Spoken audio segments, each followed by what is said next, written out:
प्रणाम. मी professor Ashwini Agarwal from 4D infuser institute, Nehru काल सर्कल, दिल्ली.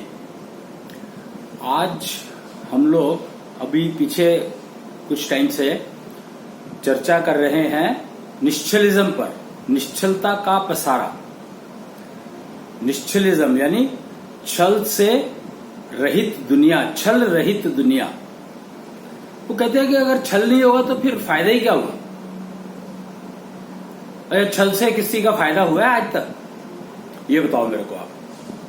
क्या आप सोच सकते हो कि बिना चीटिंग के वर्ल्ड हो सकता है? पहली बात तो यही, एक्चुअली ये सोच ही नहीं है अवेलेबल आज की तारीख में, कि ये सोच में ही अवेलेबल नहीं है, इमेजिनेशन में ही नहीं है अवेलेबल कि चीटिंग फ्री वर्ल्ड भी हो सकता है. जबकि इसका बीज कृष्ण ने महाभारत में डाल दिया था. महाभारत से पहले, यानी युद्ध होने से पहले डाल दिया था. निश्चलता का पसारा. कृष्ण को छलिया कहा गया. छलिया क्यों कहा गया उनको? क्योंकि हमें पता ही नहीं है कि वो छल रहित दुनिया बनाने के लिए लगा था. और छल रहित दुनिया तब बना सकता है जब उसको सारे तरह के छल का ज्ञान होगा. विष्णु के पूर्ण अवतार थे. विष्णु को छलिया कहा ही जाता है, तो कृष्ण को तो छलिया कहा ही जाएगा ना. अब विष्णु का काम पालने का है सृष्टि को, यूनिवर्स को, तो वो तो अपना करेगा ही ना काम. और उसको तो छल के बारे में भी पता है, निश्चल के बारे में भी पता है. उसको सब कुछ पता ही है, छल भी निश्चल भी. तो पूर्ण अवतार में कृष्ण आए थे और उन्होंने छल रहित दुनिया के निर्माण की कार्यविधि शुरू की थी. अगर आपको ध्यान हो, महाभारत अगर आप युद्ध देखें ध्यान से, तो शुरुआत देखें उसकी, जिसमें कहा जाता है कि उन्होंने गीता का ज्ञान दिया. तो वो तो मुझे पता नहीं ज्ञान दिया या नहीं दिया, मुझे नहीं पता. और लेकिन ये पक्का है कि उन्होंने ये कहा था कि ये धर्म का युद्ध है, और जो इंसान, जो व्यक्ति, जो योद्धा जिस तरफ से भी लड़ना चाहे, उसको जिस तरफ धर्म दिखाई देता है वो जा सकता है, शिफ्ट कर सकता है. क्योंकि अब कोई राजा नहीं है, कोई वो नहीं है, सिर्फ योद्धा है सामने. आमने सामने युद्ध हो रहा है. युद्ध में सब बराबर है. बराबर से मतलब जो जिस चीज का एक्सपर्ट है उसी से दूसरे एरिया में जो दूसरा एक्सपर्ट है उससे लड़ेगा. ये नहीं कि मेरी एक्सपर्टीज धनुष चलाने की है और अगले की तलवार चलाने की है, तो मैं धनुष से उसको मार दूं और तलवार बेचारा कब यूज करेगा. तलवार वाला से लड़ेगा, धनुष वाला धनुष वाले से लड़ेगा. ये नियम था. और छल को हटाने के लिए, छल को समाप्त करने के लिए, छल को खत्म करने के लिए इससे बढ़िया नियम नहीं हो सकते. एक तो आप जिस तरफ आपको धर्म लगता है आप उस तरफ से लड़ें. और दूसरा, जो अपने बराबर कैसे लड़ेगा, बैक बाइटिंग नहीं होगी. मतलब पीठ पे छुरा नहीं मारना है, पीठ पर वार नहीं करना है. और बल्कि वहां तो नियम और भी थे कि क्या क्या नियम थे, कहां वार नहीं कर सकते. वो कुछ तो पता नहीं क्या पैरों में और कुछ टांगों में क्या था, वो आप देख सकते हैं. महाभारत से आपको पता लग जाएगा. जो भागवत कराते हैं, महाभारत की कथा कराते हैं, कृष्ण कथा कराते हैं, उनसे पता लग जाएगा आपको इस बात का.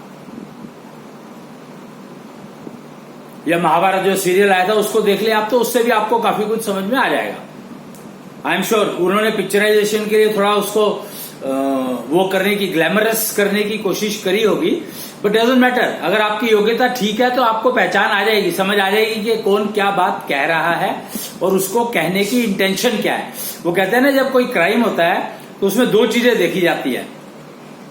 क्राइम करने की इंटेंशन मोस्ट इंपॉर्टेंट, और फिर क्राइम करने का वेपन और विटनेसेस.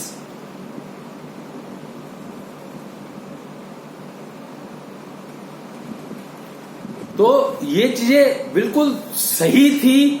वो हमने कुछ हमें समझ में आई, जो हमने वो पिकअप कर ली, और जो नहीं समझ में आई वो पता नहीं उनका क्या हो रहा है. होगा, आनी तो है ही, क्योंकि महाभारत में जो रेफरेंसेस सेट किए गए वही रेफरेंसेस अब काम आ रहे हैं। बीज तो तभी डल गए थे। वो कहते हैं ना, कृष्ण ने ज्ञान समुद्र का मंथन किया था। पीछे आप अगर वीडियोस देखेंगे तो उसमें बताया गया है कि कृष्ण मक्खन खाते थे, तो वो मक्खन खाते नहीं थे। वो कहते हैं ना, एक वो दोहा आता है, बरबस मुख लपटायो, मैं मक्खन खा नहीं रहा था, उसके मुंह पे जबरदस्ती मक्खन लगा दिया कि ये मक्खन खा रहा था, मक्खन चोर कहने के लिए उसको। पर कृष्ण मक्खन खाते नहीं थे, उनको पता था कि मक्खन ज्ञान कहा जाता है, ज्ञान समुद्र है मक्खन, और वो समुद्र का मंथन करते थे। ज्ञान समुद्र मंथन किया उन्होंने। और कुच्छल वेद की अनाउंसमेंट करने के लिए वो क्या, कुच्छल वेद छुपा था ज्ञान समुद्र में। कुच्छल वेद क्या है? कुच्छल वेद है जब वेद व्यास जी बोल रहे थे वेदों को और गणेश लिख रहे थे और बीच में कलम टूट गई थी और उन्होंने अपने दांत को तोड़ करके और फिर उसकी कलम बनाई थी, एक दंत कहा जाता है उनको। उस टाइम पर जो जानकारी गायब हो गई, मिसिंग हो गई, लिखी नहीं गई, ना वो वेदव्यासी को पता, ना वो गणेश को पता, और विष्णु को तो पता ही है ना, क्योंकि सारा कार्य करता धरता तो वही था। उसको पता था कि कुच्छल वेद की अभी जरूरत नहीं है, जब जरूरत होगी जब आएगी, निकलेगी। और विष्णु ने कृष्ण के रूप में, पूर्ण अवतार के रूप में आए थे कृष्ण, तो वो कुच्छल वेद को देने के लिए आए थे। कुच्छल वेद में है क्या? कुच्छल वेद में सारा नब्ज ज्ञान है, 5 तत्वों का ज्ञान है, 24 मॉलिक्यूल का ज्ञान है, फाउकोलॉजी, एजुकेशन सारी दी हुई है, हेल्थ के लिए श्वास योग, अकूत योग दिए हैं, नारी ज्ञान सारा का सारा उसमें है। वो कहते हैं नारी के बारे में किसी को कुछ पता ही नहीं है, तो नारी के बारे में वाकई किसी को कुछ पता नहीं था। क्यों पता नहीं था? क्योंकि कुच्छल वेद में वो ज्ञान था और वो ज्ञान दिया ही नहीं किसी को। वो तो कृष्ण ने समुद्र मंथन तब किया था, कब? 5000 साल पहले महाभारत जब हुई थी, और जब वो बच्चे थे, बचपन में किया था वो ज्ञान समुद्र मंथन। वो आप देखेंगे उनकी एक फोटो है, उस दिखाई जाती है पीछे, उसमें कई जगह पर लगी होगी, ज्ञान समुद्र का मंथन करते हुए कृष्ण। मक्खन की मटकी है, मक्खन भरा हुआ है उसमें, और उसमें उनकी पूरी बाजू अंदर तक गई हुई है। पूरी बाजू अंदर तक क्यों गई हुई है? मक्खन लेना है तो ये तो ऊपर से लिया और खा लिया, सारा ही तो मक्खन है। समझने की बात है। तो उस, और वो ज्ञान जो नारी ज्ञान था वो अब आया है। वहां पर जो द्रौपदी से जो हुआ या कुंती से जो हुआ, मैं कुंती से शुरू करूंगा, कुंती से जो, या उससे पहले भी जाए तो गंगा से शुरू कर सकता हूं, कि आपने महाभारत में देखा ही होगा कि गंगा ने अपने 7 पुत्रों को गंगा में बहा दिया था। कुंती, कर्ण उसको पैदा हुआ, उसको उसने गंगा में बहा दिया था। गंधारी, उसने अपनी, पति अंधा है तो अपनी भी आंखें बंद कर ली। तो बच्चों को, बेचारों को गाइड कौन करेगा? कैसे पता लगेगा आपको कि आपका बेटा जो है वो गलत काम कर रहा है, ठीक काम कर रहा है? कैसे पता लगेगा? बेटा अगर गलत काम करता है तो सोचो कितना नुकसान करता है वो सोसाइटी का, और बेटी गलत काम करती है तो कितना नुकसान करती है सोसाइटी का। वो गलत काम पता ही नहीं कहते कि इसको है। अब आप क्या कहोगे? कुंती के काम को गलत कहोगे, या द्रौपदी के काम को गलत कहोगे, या गंधारी के काम को गलत कहोगे? ये डिसीजन लेना मुश्किल है। आप दुर्योधन के काम को गलत कहोगे, अर्जुन के काम को गलत कहोगे, या कर्ण के काम को गलत कहोगे, या भीष्म पितामह के ज्ञान को काम को गलत कहोगे? पता ही नहीं है। जैसा चल रहा है। अरे एक बहू का और भरी उसमें अपमान हो रहा है और कोई बोलने को तैयार नहीं है। विदुर, कोई भी बोलने को तैयार नहीं है।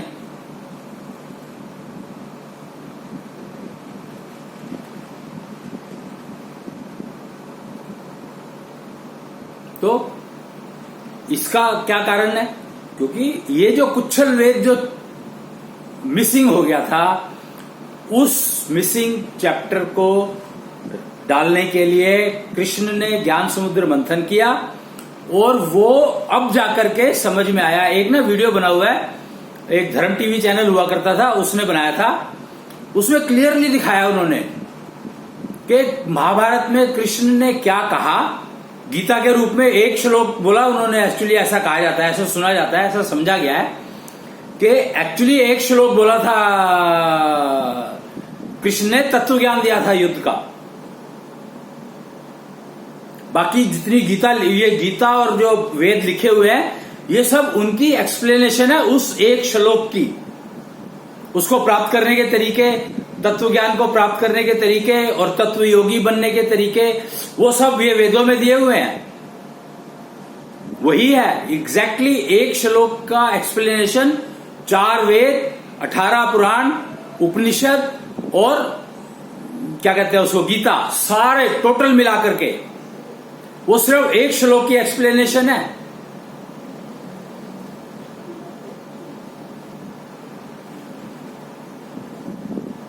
और वो सारे के सारे एक्चुअली कुच्छल वेद अगर पहले आ जाता तो मेरे ख्याल से बाकी किसी चीज की जरूरत रहती ही नहीं। इसको बीज रूप कहा गया है। वेदों का बीज रूप क्या है? कुच्छल वेद। और बीज के बारे में तो नॉर्मली पता होता ही नहीं। अब भी समझ में आया ना कि कुच्छल वेद बीज रूप है, तो उसके बारे में पता क्यों नहीं? तो बीज के बारे में तो समझ आता नहीं किसी को। एक्चुअली तो सारे बीज को डिस्ट्रॉय करने में लगे हुए हैं। भ्रूण हत्या। कोई बीज डिस्ट्रॉय होता है तो सृजन होता है। ये बात भी नहीं समझ आती कि अगर बीज का डिस्ट्रॉय नहीं होगा, विनाश नहीं होगा, विनाश एक्चुअली सर्वनाश, बीज का नाश होगा तो ही सृजन होगा। और जितना अच्छा नाश होगा उतना ही अच्छा सृजन होगा। इसलिए सर्वनाश कहा गया है। बीज का सर्वनाश होना अत्यंत आवश्यक है अगर आप अच्छा सृजन चाहते हैं तो।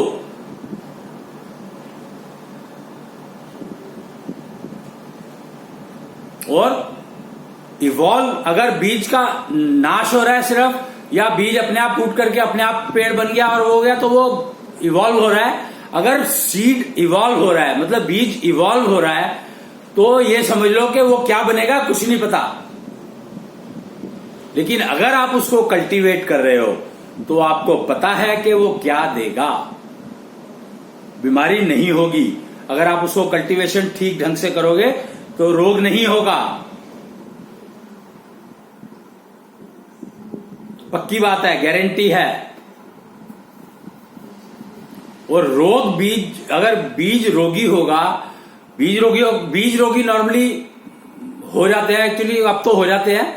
पर कुच्छल वेद को अगर अडॉप्ट करके आप विवाह प्रोसीजर में जाते हैं, युगल बनते हैं और 24 मॉलिक्यूल का ध्यान रखने की आपको समझ आ जाती है। आपका शरीर 24 मॉलिक्यूल का बना है और ये ब्रह्मांड भी पूरा 24 मॉलिक्यूल का बना है। इनको अगर आप मेंटेन करने का सीख लेते हैं, समझ लेते हैं, यूज कर लेते हैं, तो आप ये समझ लो कि आपके जो बीज जो होगा वो निरोगी होगा, पूर्ण रूप से निरोगी। और बीज का सर्वनाश होना अति आवश्यक है, तभी वो बेस्ट सृजन देगा। जो क्रिएशन होगा उसका वो बेस्ट होगा। क्रिएशन फोटोकॉपी नहीं होता है, क्रिएशन मॉडिफिकेशन नहीं होता है। जुगाड़ जो है ना वो क्रिएशन है। और लोगों ने एक्चुअली प्रॉब्लम ये हो गई है कि लोगों ने क्या किया, उस जुगाड़ को अच्छे कपड़े पहना दिए तो वो क्रिएशन हो गया। ये गलत है, ये समझना पड़ेगा। ये रोगी मानसिकता है। अगर आपकी मानसिकता रोगी है, अगर आपको मानसिक समस्याएं हैं, तो आपको ओरिजिनल समझ में ही नहीं आएगा। अभी तो ये सिचुएशन होगी, ओरिजिनल किसको कहते हैं ये पता ही नहीं है। इतना कंफ्यूजन का हाल हो चुका है कि ओरिजिनल किसको कहते हैं पता ही नहीं है।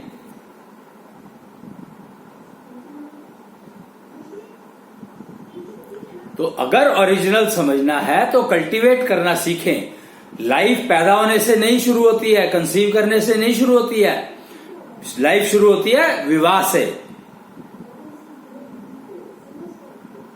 बहुत सारी इंपॉर्टेंट चीजें मिसिंग है, पर मिसिंग थी मैं कहूंगा, अब आ गई हैं, लेकिन उपयोग अभी भी बहुत कम हो पा रहा है।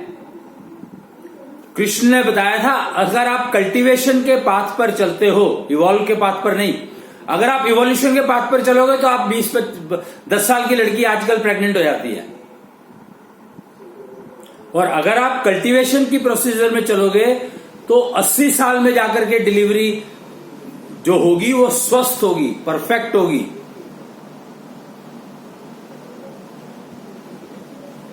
कृष्ण ने दिखाया, प्रद्युम्न जो है उनको 80 साल के बाद हुआ था।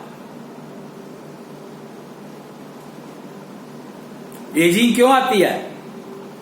सिंपल कारण यही है एजिंग का, कि हमारे अंदर क्या क्या है हमें पता ही नहीं है, ओरिजिनलिटी तो पता ही नहीं है। कल्टीवेट क्या करना है, कैसे करना है, कुछ पता ही नहीं है, इसके बारे में चर्चा ही नहीं है मार्केट में। और ये सब एक्चुअली चर्चा होती भी नहीं, क्योंकि कुच्छल वेद जो है उसकी जो करी गई है पिछले 25 साल में हुई है, 95 से समझो आप, उससे पहले तो तैयारी चल रही थी।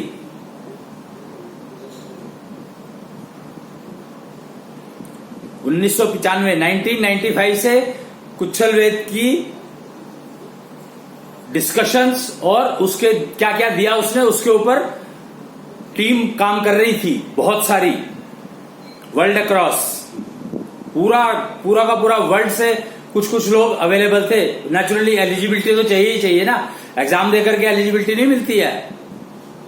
योग्यता यानी आपकी मानसिक, शारीरिक, आध्यात्मिक, आत्मिक और कॉन्जेनियल बॉडी, मतलब कॉन्जेनियल नेटवर्क, ये पांचों चीजें जब तक सिंक्रोनाइज नहीं होंगी तब तक आपकी एलिजिबिलिटी आने वाली नहीं है।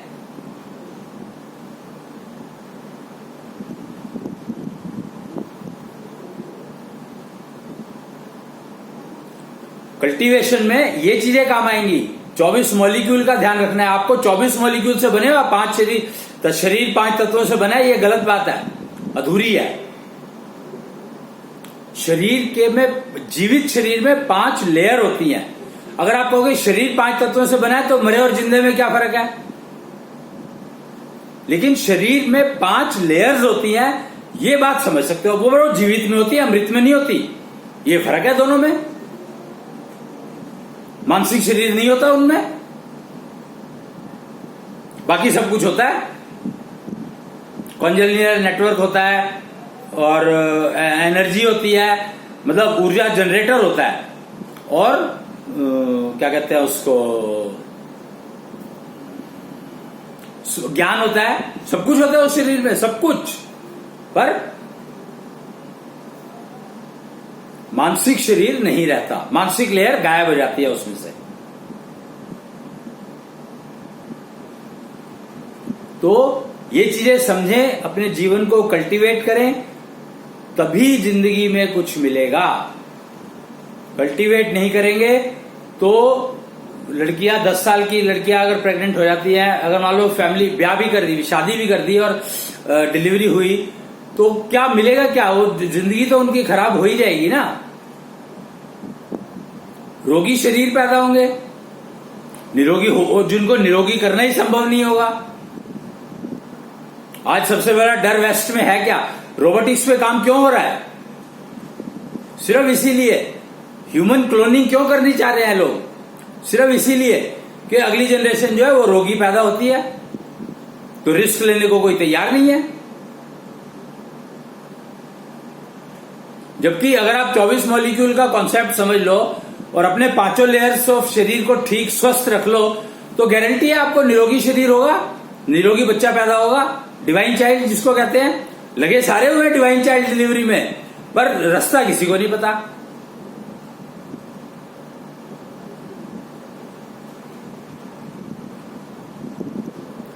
कल्टीवेशन हमें सीखना ही पड़ेगा, जीवन का कल्टीवेशन। और डिजिटल लाइफ जीनी पड़ेगी। डिजिटल लाइफ है ये जो मैं बता रहा हूं आपको, कल्टीवेशन जो है डिजिटल लाइफ में होता है। डिजिटल लाइफ अगर जीना चाहते हो तो आपको कल्टीवेशन करना ही, अपनी लाइफ को कल्टीवेट करना पड़ेगा। फिर देखो आपकी गारंटी है कि एक तो आप अपना जो पूरा टाइम है उसको एंजॉय पूरा करोगे, लाइफ स्पैन को। 120 साल की उम्र कही गई है। कलयुग में एवरेज लाइफ 120 साल की कही गई है, और हम सोचते हैं कि हम 70 साल के जी लिए तो बहुत जी लिया। और अभी आज जो पिछली जनरेशन है, जो समझो कि 80 से लेकर के और 15 तक की, 15 तो नहीं, डेफिनेटली 6-7 तक की जनरेशन, 6 से पहले की जनरेशन, 2006 से पहले की जनरेशन, वो तो कहती है 50 साल जी लिए बहुत है, इससे ज्यादा जीने की जरूरत नहीं है, उधार वापस करना पड़ेगा। जबकि एवरेज लाइफ 120 साल की गई है, कही गई है। एवरेज लाइफ की बात कर रहा हूं मैं। बेटर लाइफ तो 500 साल, 1000 साल, 2000 साल, 5000 साल भी संभव है। तो आपके पांचों लेयर मेंटेन रखो ठीक से, और ब्रीदिंग करो मत, हार्ट बीट को बहुत कम इस्तेमाल करो, डिटीरियोरेशन होगा ही नहीं, लाइफ अपने आप बढ़ती चली जाएगी।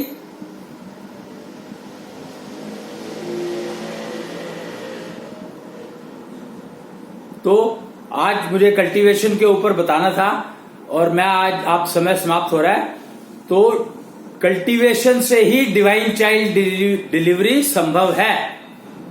और actually age of delivery should be somewhere beyond 60।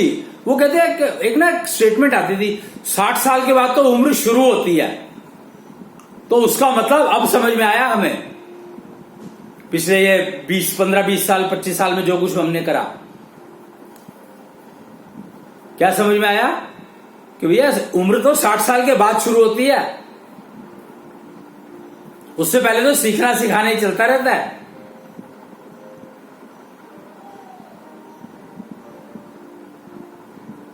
तो 120 साल की उम्र का टारगेट तो रखो कम से कम, एवरेज लाइफ तो जियो। और मैं ये गारंटी कर सकता हूं, अगर आप ये 24 मॉलिक्यूल को मेंटेन करने के लिए श्वास योग, अकूत योग एक्सेट्रा कर लेते हैं, तो गारंटी है कि आप 120 साल तक तो डेफिनेटली जी सकते हैं। Accidents are not included. Accidental death, अकाल मृत्यु, तो उसका कुछ नहीं किया जा सकता, या किया जा सकता मुझे पता नहीं है, बट डेफिनेटली एवरेज लाइफ आप प्राप्त कर सकते हैं। तो आज के लिए इतना ही, बाकी फिर मिलेंगे अगले एपिसोड में।